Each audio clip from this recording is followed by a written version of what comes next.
भगवान शंकर केवल आप स्वरूप शिव जैसा बना लो या शिव जैसा आपका स्वरूप हो जाए, जटा बढ़ा ली, त्रिकुंड लगा लिया, गले में रुद्राक्ष की माला पहन ली, इससे शिव तत्व की प्राप्ति नहीं हो सकती। शिव तत्व की प्राप्ति है भगवान शंकर के विचारों को, भगवान शंकर का जो स्वरूप है उसको, और भगवान शंकर ने जो जो कहा उसको अपने भीतर उतारना। ये नहीं चल रहा है कुछ भी। भगवान शिव के विचारों को, भगवान शंकर के स्वरूप को अपने भीतर उतारो। आप और हम काय में लगे हैं? शिव जी ने जटा बनाई तो अपन भी जटा बना लें। शिव जी ने त्रिपुंड लगाया है तो अपन भी त्रिपुंड लगा। शिव जी ने मृगछाला पहनी है तो अपन भी मृगछाला पहने।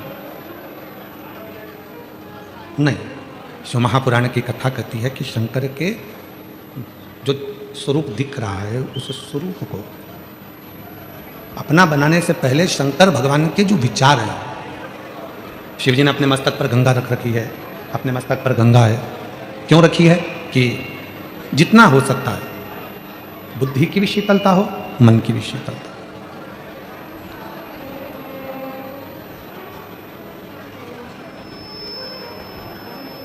शिव जी ने अपने गले में विषधर रख रखा है, सर्प रख रखा है। क्या दर्शाना चाहते हैं? कि उस सर्प को, वो वासुकी नाग जिसको मंथन के समय पर उपयोग में लिया, उसके बाद उसको फेंक दिया गया, छोड़ दिया गया, एक कोने में ले जाकर डाल दिया गया। कोई देवता उस वासुकी नाग को पूछने भी नहीं गया कि तुझे तकलीफ क्या है।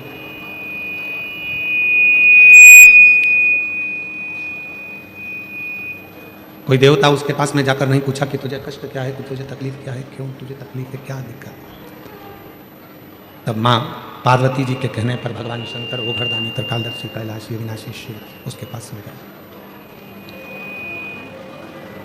भगवान शंकर गए और शिव जी ने जब देखा उस वासुकी नाग की दशा को कि ये सब दूर से हार चुका है, टूट चुका है, शरीर में से इसके रक्त बह रहा है और ये अब संभल नहीं पाएगा,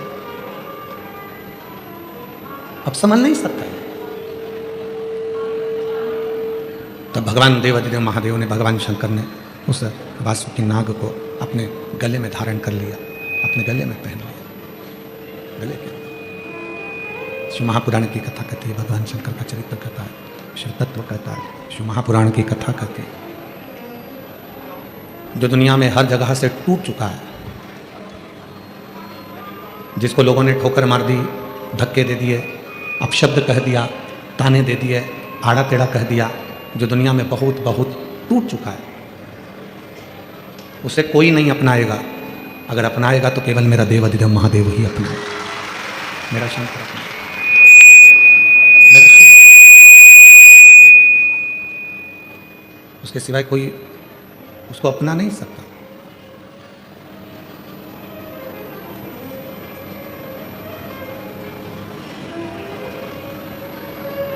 आप सब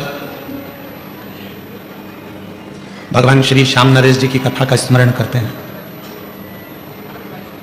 श्याम बाबा का कीर्तन भी करते हैं, हम भी दर्शन करते हैं, आप भी दर्शन करते हैं। पर एक समय ऐसा आ गया था कि बर्बरीक के पास में लड़ने के लिए जब कुछ नहीं था तो बर्बरीक ने भी शंकर की आराधना कर कर 3 बाण भगवान शिव से प्राप्त किया था। और शिवजी ने कह दिया था कि ये 3 बाण, इसलिए दुनिया के लोग कहते 3 बाण धारी। श्याम बाबा के लिए दुनिया कहती है ना 3 बाण धारी, हारे का। वो 3 बाण किसने दिए? भगवान देवाधिदेव महादेव।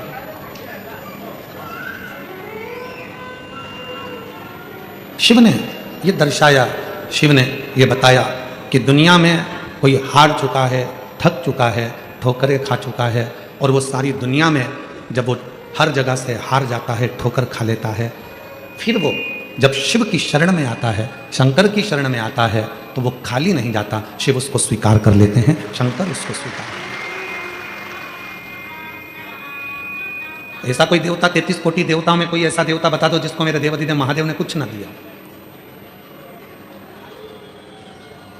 ऐसा कोई देवता बता दो 33 कोटि देवता में जिसको भगवान शंकर ने कुछ प्रदान ना किया। इंद्र को भी उसकी सत्ता वापस मिली है तो शिव की कृपा से मिली। ब्रह्मा जी के शीश को भी श्राप से मुक्त करा तो भगवान शंकर ने करा। भगवान नारायण को भी अगर सुदर्शन चक्र दिया तो भगवान शिव ने दिया। भगवान राम भी लंका की चढ़ाई करने के लिए जा रहे हैं पर लंकेश के ऊपर विजय प्राप्त करने के लिए शिव की जरूरत है तो शिव ने कृपा की। जब भगवान कृष्ण की 16,108 रानियों से संतान की प्राप्ति नहीं हुई तब गर्गाचार्य बाबा के कहने पर शिव की आराधना करें। तब लाखों की संख्या में संतान की प्राप्ति हुई। कौन है ऐसा जिसको मेरे देवादिदेव महादेव ने नहीं दिया? मां दुर्गा, मां सती, जगत जननी, कुष्मांडा, बगलामुख, मातंगी, धूमावती, जितनी जितनी देवियां हैं सारी देवियों को भी अगर कुछ प्रदान किया है तो मेरे शंकर भगवान ने उन शक्तियों को प्रदान किया है, शिव ने दिया।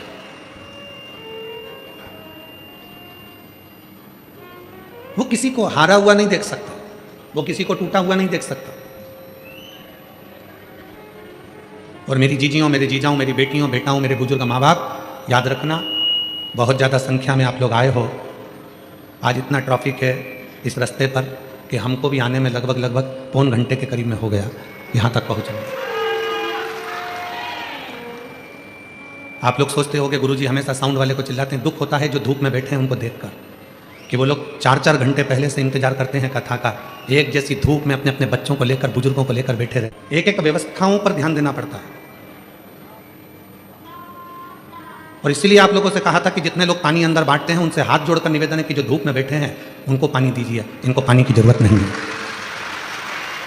पर ना जाने कौन सा फैशन है कि पानी की बोतल उठा के लाएंगे, अपने अपने वालों को आगे आगे दे देंगे और दिखावा कर कर चले जाएंगे। किनको पानी की जरूरत है? जिनको जरूरत है उनको दिया जाए ना। शिव जो टूट चुका है, जो हार चुका है, शंकर भगवान उसको स्वीकार करते। दुनिया तुमको ताना दे दे, दुनिया तुमको अपशब्द कह दे, दुनिया तुमको गाली दे दे, दुनिया तुमको आड़ा टेढ़ा कह दे, जब तुम्हारे परिवार वाले भी तुमको ना गिने, जब तुम्हारे परिवार वाले भी तुमको आदर ना करें, सम्मान ना दे, सत्कार ना दे, तब तुम अंदर से मत टूटना। एक लोटा जल उठाना, शिव जी के मंदिर जाना चालू, शंकर की चौखट पर जाना पड़ा। आप में से कितनी मेरी जीजियां हैं जो वट सावित्री का व्रत करती हैं? हाथ उठाओ जरा। वट सावित्री का व्रत रखो। सावित्री माता की कथा को जानती हो?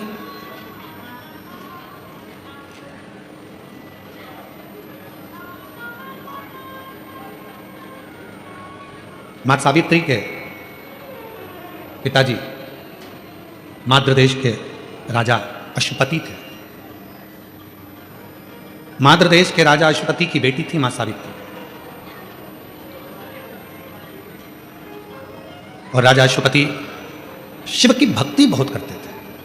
शंकर भगवान की, कई लोग कहते हैं हम शिव जी के मंदिर, हमारी माँ जाती थी, हमारे माता जी जाती हैं शिव जी के मंदिर में, हमारे पिताजी जाते हैं शिव जी के मंदिर में, मेरी पत्नी जाती है शिव जी के मंदिर में, मेरा पति जाता है शिव जी के मंदिर में, हमारे रिश्तेदार जाते हैं। शिव महापुराण की कथा कहती है अगर तुम्हारे पूर्वजों में से कोई भी, तुम्हारे माता पिता, पत्नी, पति, रिश्तेदार, तुम्हारे कुल का कोई व्यक्ति भी अगर शंकर के मंदिर में जाकर एक लोटा जल चढ़ा रहा है तो उसका फल है जो आज आप पेट भरकर भोजन कर रहे हो और ठाट से गाड़ी पर घूम रहे हो,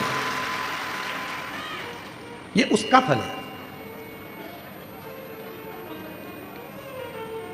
मां सावित्री के पिता अश्वपति जी, महाभारत की यह कथा है। ये जो वट सावित्री का व्रत है, ये महाभारत की कथा है। महाभारत के वन पर्व में सावित्री माता का चरित्र आता है। सावित्री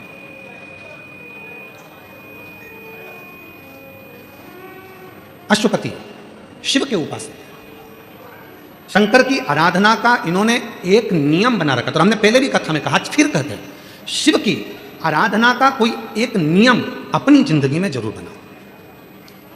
कुछ नहीं नियम बनाओ तो एक चावल का दाना रोज शिव जी को चढ़ाऊंगी, फिर वो मंदिर में जाकर चढ़ाऊं, चाहे मेरे घर में जो शिवलिंग है उस पर चढ़ाऊं, चाहे अगर मैं रास्ते में चली गई, प्रवास में चली गई, बाहर चली गई तो वहां गमले की मिट्टी को ऊपर कर कर एक चावल का दाना चढ़ाऊं, पर मैं प्रतिदिन शंकर के शिवलिंग पर एक चावल का दाना जरूर चढ़ाऊंगी। नियम नहीं। कोई कोई माताएं नियम ले लेती है कि मैं शंकर भगवान पर एक लोटा जल जरूर चढ़ाऊं, एक पत्र है, अच्छा है। मैं अर्चना चिराग कुमार बालंद, जिला भरूच, गांव जूना तबरा की निवासी हूं। जरा पत्र को देखिएगा, नियम कितना प्रबल होता है उसको समझिएगा। मैं अर्चना चिराग, कहीं बैठी हूं अर्चना जी, अर्चना चिराग कुमार बालंद, जिला भरूच, गांव जूना तबरा की निवासी हूं। कहीं बैठी हों तो हाथ हिला सकती हैं, और अगर बैठी हों तो आ सकती हैं। मेरा मोबाइल नंबर ये है। एक लोटे जल का क्या गुणगान करूं, मेरा लड़का 6 साल का हो गया लेकिन बोलता नहीं है, ना उसकी श्रवण शक्ति ना वाणी की शक्ति, दोनों ही नहीं। ऐसा कोई डॉक्टर नहीं बचा जिसका हमने इलाज ना करवाया, लाखों रुपए लगा दिए पर मेरा लड़का नहीं बोल पाया। डॉक्टरों ने भी मना कर दिया था कि अब ये बोल नहीं सकता। तब मेरे भाई और मौसी ने कहा आस्था चैनल पर पंडित प्रदीप मिश्रा की कथा आती है तो आप उसको सुनो। तो मैंने भी उस कथा को सुनना शुरू किया। आप जो उपाय बताते हैं वह सभी उपाय भी मैं करती। 3 बार पशुपति व्रत किया, 4 बार मैंने एक आसन से बैठकर टीवी के सामने कथा को श्रवण किया। अब रोज मंदिर जाती, बाबा को एक कनेर का फूल चढ़ाना प्रारंभ कर दिया। ऐसा नियम लिया कनेर के फूल का, बाबा को चढ़ाती चढ़ाती चढ़ाती चढ़ाती और वही फूल मेरे बेटे के हाथ लगवाकर चढ़ाती रहती। फिर मन में आया कि सीहोर जाऊं, वहां पंडाल में बैठकर कथा सुनूं। रुद्राक्ष महोत्सव में पहुंच गई, पंडाल में बैठकर कथा सुनी। वहां की मिट्टी अपने बेटे को उसके गले में लगा देती, उसके गले के चारों तरफ पोत देती। बेटा इशारे में कहता, कुछ समझ नहीं आता। घर आ गई, मुझे नहीं मालूम था कि मेरा बाबा इतनी कृपा करता है गुरुदेव। फिर वापिस सीहोर से आने के बाद 16/1/2025, आज कौन सी तारीख चल रही है, जम के बोलो, है 16/1/2025 सूरत में जो कथा थी, मैं कथा के पंडाल से मिट्टी को उठाकर लेकर आ गई और शिव जी के मंदिर में नंदी को छुआकर वो मिट्टी मैंने अपने लड़के के गले में लगाई। आज मेरा लड़का बोलना चालू कर दिया, सुनना प्रारंभ कर दिया। मैं बाबा को प्रणाम करने के लिए, अब मेरा लड़का बोलता भी है, सुनता भी है, और पहला शब्द उसके मुख पर आया, श्री शिवाय नमस्तुभ्यम। मेरे लड़के ने पहला शब्द का उच्चारण, जो 6 साल तक नहीं बोल पाया, उसकी वाणी में भी स्वर वो दे सका। दुनिया कहती है, ये शिव पुराण के पंडाल गुरु जी कहते हैं आरती हो, आरती के बाद भूमि को नमन करो, मिट्टी को नमन करो। क्यों कहते हैं? इतने शिव भक्त जब एक साथ बैठकर श्री शिवाय नमस्तुभ्यम कहते हैं, इतने शिव भक्त कितने कितने घंटे से यहाँ बैठकर इंतजार करते हैं शंकर की कथा का, तो भक्त इंतजार नहीं करते, उस भक्त के अंदर मेरा शिव बैठकर उस इंतजार को कराता है, कथा सुनता है, मंत्र जाप करता है। तो वहाँ की जो मिट्टी है वो भी चंदन बन जाती है, वहाँ की जो मिट्टी है वो भी श्रेष्ठ बन जाती है, वहाँ की जो मिट्टी है वो भी अपना कार्य करना प्रारंभ कर देती है, वो मिट्टी भी कार्य करती है। कहीं बैठी हूँ, अर्चना चिराग कुमार बालंद, जिला भरूच, गांव जूना तबरा की निवासी हूँ। मेरा मोबाइल नंबर ये, अगर कहीं बैठी हो तो आ सकते। एक कनेर के फूल का नियम लिया तो वो निभा लिया। तुम नियम कौन सा, ये सावित्री की कथा सुनिएगा, वन पर्व, महाभारत के वन पर्व की कथा है ये सावित्री माता की कथा, जरा ध्यान से सुनना कि सावित्री ने अपने पिता के अनुसार केवल एक नियम लिया था, केवल एक नियम, दीप, आसन और पात्र एक होना चाहिए। यह नियम सावित्री ने लिया था। आगे आप कथा में सुनेंगे। सावित्री के पिता अश्वपति के घर में संतान नहीं है, शिव के उपासक हैं, औलाद का सुख नहीं है, संतान का सुख नहीं है। मेरे भोले बाबा ने देखा कि अश्वपति शिव की बहुत आराधना मेरी करते हैं।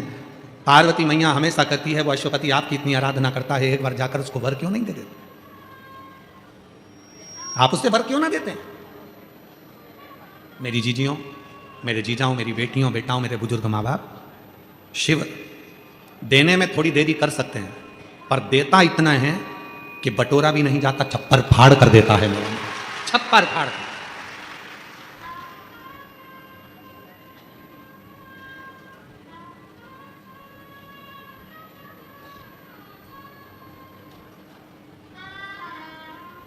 आज सूरत के कथा के मुख्य यजमान मिश्रा जी और सेंगर जी दोनों आए हुए हैं, कहीं बैठे होंगे, आप आइए बैठे। ये दोनों कथा के मुख्य यजमान, सूरत की कथा के। इनकी धर्मपत्नी जब एक बार मिलने के लिए जब आई तो दोनों की धर्मपत्नी के मुख पर एक ही शब्द था, गुरुजी। भोले बाबा ने ऐसी कृपा करी, हमारी सामर्थ्यता नहीं थी, फिर भी सूरत में हमें मुख्य यजमान बनाकर बिठाकर कथा श्रवण करा। और दूसरी बात सुनना, कहकर जाना 1-2 साल में बाबा हमको इतना छप्पर फाड़ कर दे कि हम फिर कथा कराएं और बाबा की कृपा से वो कथा श्रवण।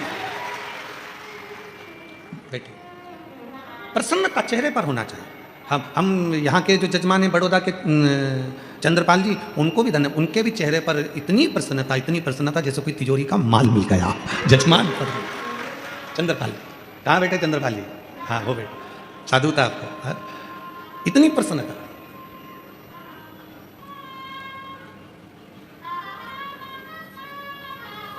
साधुवाद चंद्रपाल जी, आपको बहुत बहुत साधुवाद।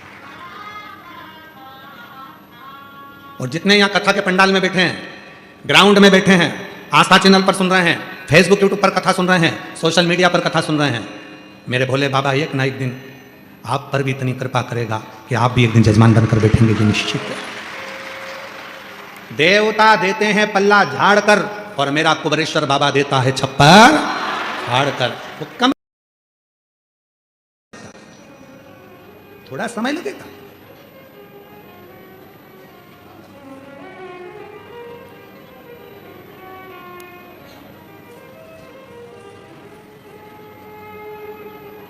कथा में पानी पिलाने वाले का वो पानी का प्लांट डलवा देता है।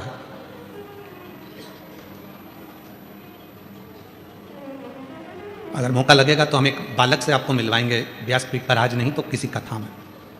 सेवा करता था, पढ़ाई कर रहा था रेलवे की, और शिव कृपा से मजिस्ट्रेट के एग्जाम में बैठा, और बाबा की कृपा से आज छत्तीसगढ़ में जज बनकर विराजमान, मजिस्ट्रेट बनकर। रायसेन में, मध्य प्रदेश के रायसेन में एक पति पत्नी दिन रात कथा के पंडाल में सेवा करे, और पत्नी ने उसी कथा के बीच में एग्जाम दिया, और वो अखबार में भी छपा, एग्जाम दिया कथा के मध्य में, और वो मजिस्ट्रेट बनकर बैठी है, बेटी एक चौरसिया। शिव शिव है। दुनिया को लगता है कि केवल कथा सुनने के लिए आए, ना ना ना, तुम्हारे भीतर जो भाव है, तुम दिल से जो बाबा से कहना चाहती हो, वो तुम अपने मन से उसको कहकर जाना।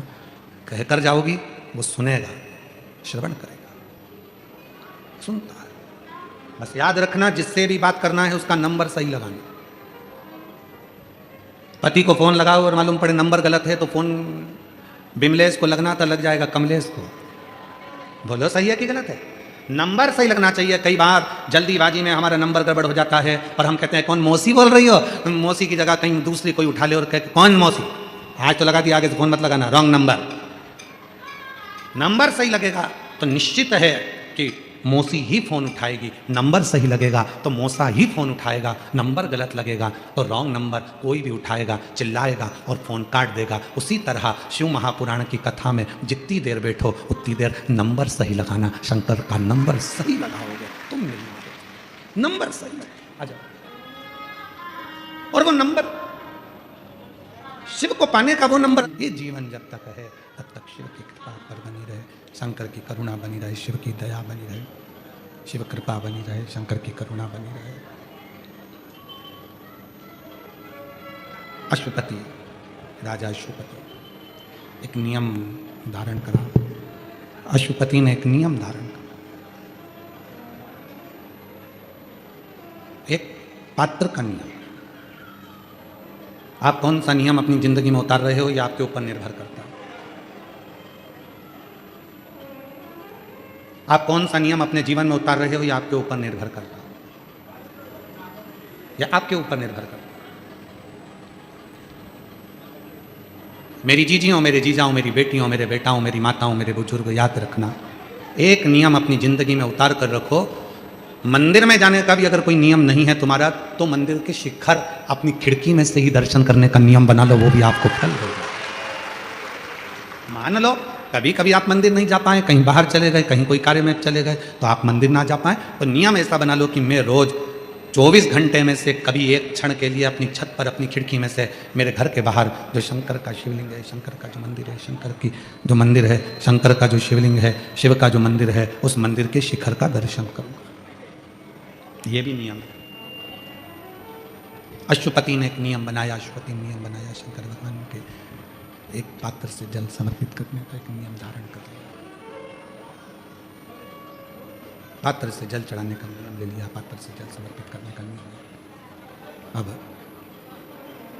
संतान नहीं है उसके यहाँ, संतान का सुख नहीं है उसके यहाँ। पार्वती जी ने शिव जी से कहा, आप जाकर उससे पूछो, उससे कहो शंभु,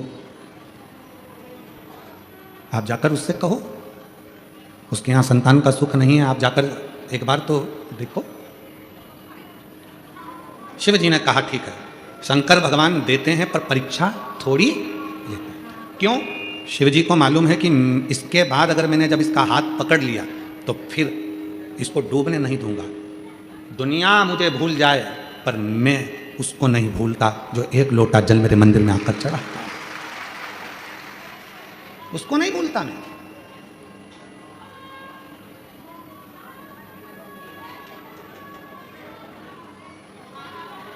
नियम लो।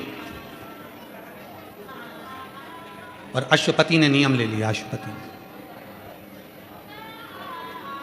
नियम। शिव जी आ गए, एक बनिया का रूप रखकर, एक सेठ